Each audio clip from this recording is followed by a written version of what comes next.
Hello guys, hello para sa lahat ng mga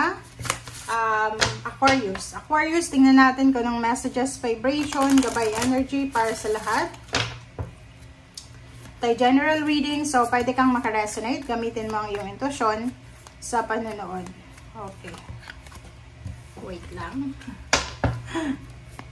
Okay, para to sa lahat ng Aquarius.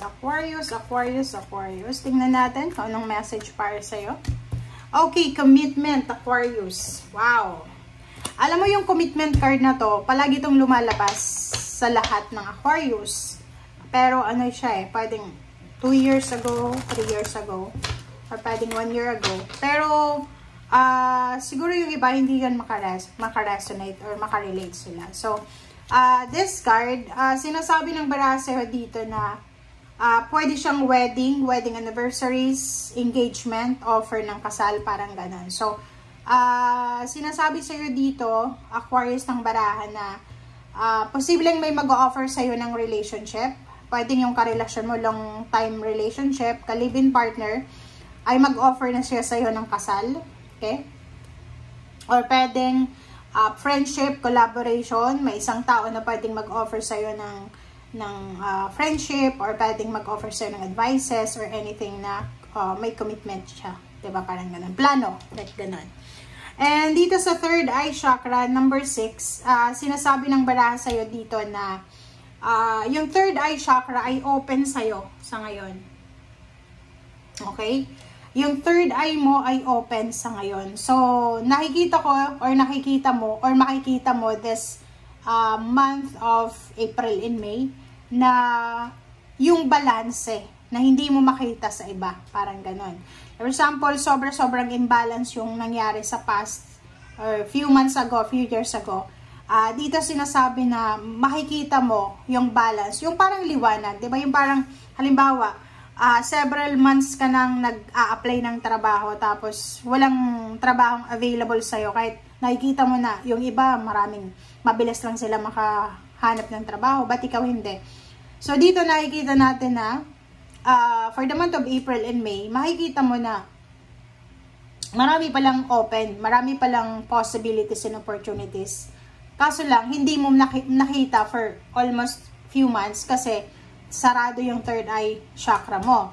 Or pwedeng sinasabi ng third eye chakra na yan na mga nagbubulag-bulagan yun na individual Like for example, niloloko na tapos nagbubulag-bulagan. So, ibig sabihin nun, yung third eye niya is closed. Dito sa'yo, open siya. Sinasabi ng baraha, lahat ng manloloko, lahat ng scammer, lahat ng backstabber, makikita mo yan. Mararamdaman mo yan through your intuition. Okay? So, mag-iingat sila sa'yo ngayong buwan ng April and May kasi makikita mo yung kaloob-looban ng taong kausap mo. Okay. And at the same time sa relationship, kung halimbawa na hindi ka sigurado sa relasyon mo, siguro ngayon makikita mo na kung ano talaga ang intensyon ng taong ito sa'yo. Okay, Strength card and 8 of Pentacles. So, nakikita ko sa'yo dito, if you're working, you have a business, stable, secured yung business na to, yung trabaho na to. And nakikita ko na you are super strong, super solid yung foundation na meron ka sa ngayon. Okay, same with the Gemini. Nakikita natin dito na isa sa mga possible na ways para kumita ng pera is yung umalis ka sa kasalukuyan mong trabaho or lugar and then maghanap ka sa mas malayo or sa mas stable na lugar. Parang ganon. So, kung ikaw ay nag-a-apply ng trabaho pa ibang bansa or sa malayong lugar kung nasaan ka man sa ngayon, sinasabi ng baraha na huwag kang mag-alala kasi ang trabaho itong pupuntahan mo ay magdadala to sa'yo ng sobrang strength. Okay? So, sure na sure yung trabaho ito. Nakikita din natin dito na isang exciting na offer. Ang pwedeng yun nga, offer of love, diba? So, may mga Aquarius dito na posibleng naghihintay ka ng offer ng kasal. Diba? Naghihintay ka ng manliligaw or naghihintay ka ng friendship, collaboration offer. And this month of April and May, sinasabi ng barahan na possible yan. So, kung ano man ang hinihintay mo, parating siya.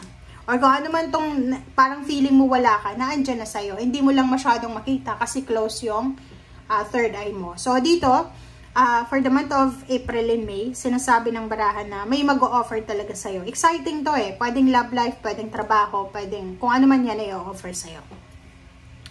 Okay? Seven of Cups, pwedeng marami. Maraming manliligaw sa'yo, maraming kang magugustuhan, maraming choices, maraming options ka na makikita. Okay? Seven, the Chariot. So, nakikita ko sa'yo dito na isang improvement, may progress. Pwedeng love life ito, pwedeng trabaho ito, pwedeng travel ito, or kung ano man, nagpa-process ka ng papeles, maraming improvement ang mangyayari sa 2 buwan na to.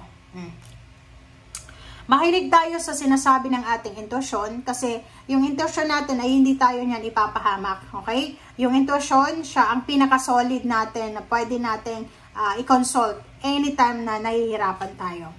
Okay, 6 of Pentacles. Yung 6 of Pentacles natin is all about success, all about prosperity and abundance, balance. So, this month of April and May, sinasabi na huwag kang masyadong mag-alala kasi balance yung pera ngayon.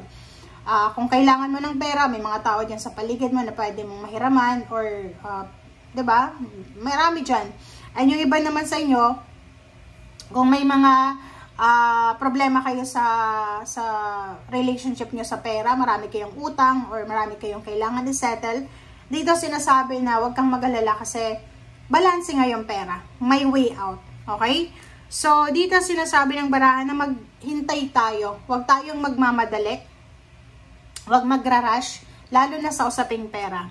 Okay? Queen of Swords, sinasabi ng barahan na huwag natin na, like for example, may mga decision making tayo na gagawin ngayon. Gusto mong mag-abroad, gusto mong lumipat ng company, gusto mong lumipat ng location. But ang problema is yung pabalik-balik eh. Pabalik-balik yung decision making mo. So, mag-iingat ka. Last 2 cards mo dito sa ilalim is Justice and 3 of Cups. So, sinasabi ng baraha sa'yo dito na it's good karma, karmic justice, karmic contract. So, may kontrata ka na posibleng pipirmahan. Commitment, pwedeng wedding, marriage contract, work contract, ano bang contract yan na pwedeng magdala sa'yo ng sobra-sobrang selebrasyon. So, isa din dito na pwedeng dumating sa'yo is good karma. Okay, so pwedeng, yung karma na to, yung good karma na to na parating sa'yo, na pwedeng magdala sa'yo ng selebrasyon, ay siya yung karma talaga na deserve mo. Okay? So, financially, sinasabi ng barahan na maraming offers, maraming possibilities and opportunities. And wag tayong masyadong magra-rush lang. Okay? Kasi mabilis yung mga actions dito eh. Mabilis. Mayroon kang Chariot. So, kailangan mo magdahan-dahan. Okay? Thank you guys for watching. Bye!